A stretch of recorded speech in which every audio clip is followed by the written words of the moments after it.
After months of fierce and bloody fighting, Russian forces may be on the verge of capturing the eastern city of Bakhmut.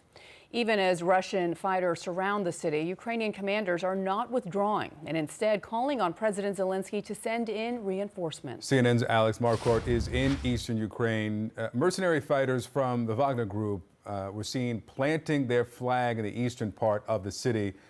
Tell us about that. Oh, hi there, Victor and Biana. Well, in the past few days, Russian forces have made some progress at encircling Bakhmut. Not major, but they have been pressing forward to the north and to the south around the city, and then pressing into the city from the east. We did see that new video from the Wagner group. Remember, Wagner has been really leading the charge when it comes to Russian forces around Bakhmut. They removed a Ukrainian flag from a monument. They planted their own flag, not the Russian flag, but the Wagner flag.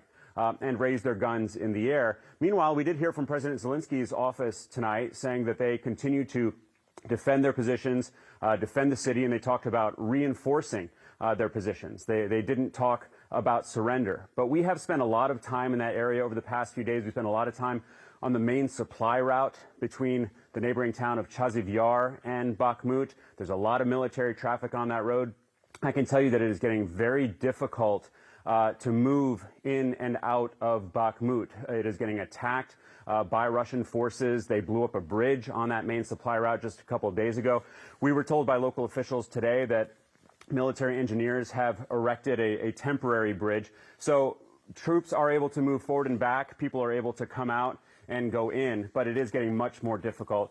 And Victor and Biana, you're starting to hear this line, despite the fact that no withdrawal has been announced, that even if Ukraine were to withdraw, that this would not actually be a strategic victory for Russia, that they will have lost so many men, they would have taken over this city that doesn't actually have any strategic value, that Ukraine was able to degrade Russian forces and buy time for a planned counteroffensive, that at the end of the day, according to U.S. and Ukrainian officials, it would not be that strategic a victory for Russia, but it really would be a loss for Ukraine. They also have lost a lot of men in this fight. They've lost professional soldiers. While on the Russian side, so many of the people who've been killed have been convicts in the mercenary group. And so at the end of the day, you know, this would be a symbolic victory for Russia, but it really is up for debate how strategic it would be. One last thing, I did speak with the deputy mayor of Bakhmut today, who said there are still some 4,000 to 5,000 people who are still in the city. They're trying to get as many out as possible, around 5 to 10 per day, if they're lucky. The people in there, he says, they simply don't want to leave because they say they don't know where they would go, that they don't have any money. They're scared. They're scared to go out on that road. And he said that his overwhelming feeling when thinking about his city right now is fear and sadness. Victor, Biana? This is a city that was once home to tens of thousands of Ukrainians. Alex Marquardt, thank you. Well, let's bring in CNN's Oren Lieberman, who is at the Pentagon. The defense secretary spoke out about the situation in Bakhmut today. What is he saying? This really echoes the point that Alex was making there about the strategic value or lack thereof when it comes to the city of Bakhmut. Defense Secretary Lloyd Austin, who's now traveling in the Middle East, said this wouldn't be some strategic victory for Russia simply because there isn't that much strategic value to Bakhmut. Just given its location, it doesn't control the surrounding area or have a lookout that gives you a strategic advantage. And still, Russia is determined to keep throwing as many lives as it needs to at this to take Bakhmut. But again, Austin's saying this wouldn't be a victory. Listen to what he had to say here. I would not view that as an operational or a strategic setback. I think it's more of a symbolic value than it is strategic and operational value. What I do see on a daily basis is the Russians continuing to pour in a lot of ill-trained and ill-equipped troops, and those troops are very quickly meeting their demise. It is worth pointing out that even if the city itself doesn't have strategic value, it is an important decision where you decide, where Ukraine, that is, decides to fight Russian forces. Right now, Ukraine is making that decision to fight in the city of Bakhmut, and that is an important strategic decision. Ukraine realizing if they don't fight them on the line in Bakhmut and they decide at some point to withdraw and to move back towards the west, that'll simply be the new line at which they fight the Russians. And that perhaps another reason that they've decided to hold or at least fight for the city of Bakhmut as long as possible possible as both sides suffer very high losses here, Bianna and Victor. This is as we're anticipating an offensive from the Ukrainians sometime this spring as well. Oren Lieberman, thank you. General Wesley Clark is a CNN military analyst and former NATO Supreme Allied Commander. General, good to see you. So I'm interested to get your take because we heard from the Defense Secretary today saying that in his view, a retreat from Bakhmut would not be an operational or strategic setback for the Ukrainians. And yet on the same day, we're hearing that Ukrainian military officials are advising President Zelensky to continue to send in reinforcements to fight for this city. Is that a mistake on their part at this point? Well, it's really hard to second guess this, Bianna, because we're not there. We don't see the terrain. We don't see the ground. Now, if you look at Bakhmut and you look west, it's several miles to the next really good defensible terrain location. And if they get there, if they fall back, they're going to have to hold there. Falling back, a withdrawal under pressure is one of the most difficult military operations. You suffer the risk of a catastrophic collapse and big losses when you do this. So it does make some sense, and I can understand the logic of the Ukrainians in wanting to hold where they are as long as they can. They are inflicting heavy casualties on the Russians. What we don't see, Bianna, is we don't see what's behind the initial Russian assault. We don't see the forces in depth arrayed back there. We also don't know how the Ukrainian command is building up its own forces for the counteroffensive and how much it can whittle away that force if necessary to reinforce in Bakhmut.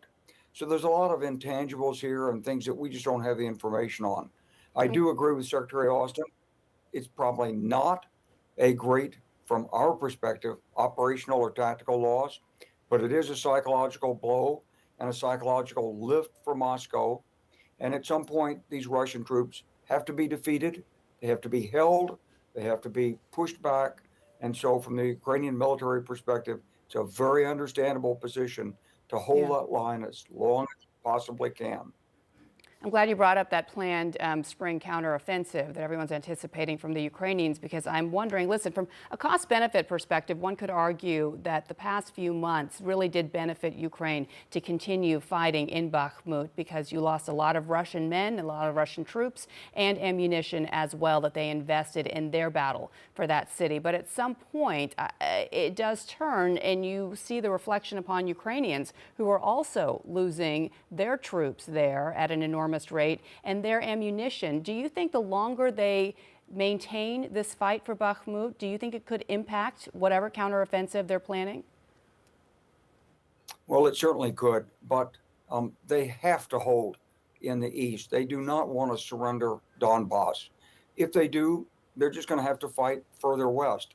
So they've got prepared defensive positions here. They've got stockpiles. They know the routes. This is an advantageous way to hold for as long as they can. Look, Bianna, there's no doubt that the Russians have superiority of artillery. Secretary Austin has acknowledged that. The thing is, they have more artillery tubes and they're firing more ammunition on a daily basis than the Ukrainians. We just got to get them more help. And until that time, they're going to have a hard time holding, and the Ukrainians are taking casualties.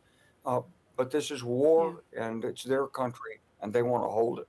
It is proving to be very difficult to procure the amount of ammunition that Ukraine is requiring at this point. Here's how one military expert described Russia's at all costs battle for Bakhmut, assuming that Ukrainians at some point do retreat. Here's what he wrote. The reality is that if the Russians do capture Bakhmut, they are seizing rubble. It is a town with minimal strategic importance, with almost no remaining infrastructure to support an occupying force. That the Russians have invested so much in its capture speaks volumes about their poor strategy in this war. Would you agree with that assessment? I'm a little cautious about that assessment, Bianna, because it is written from the Western perspective.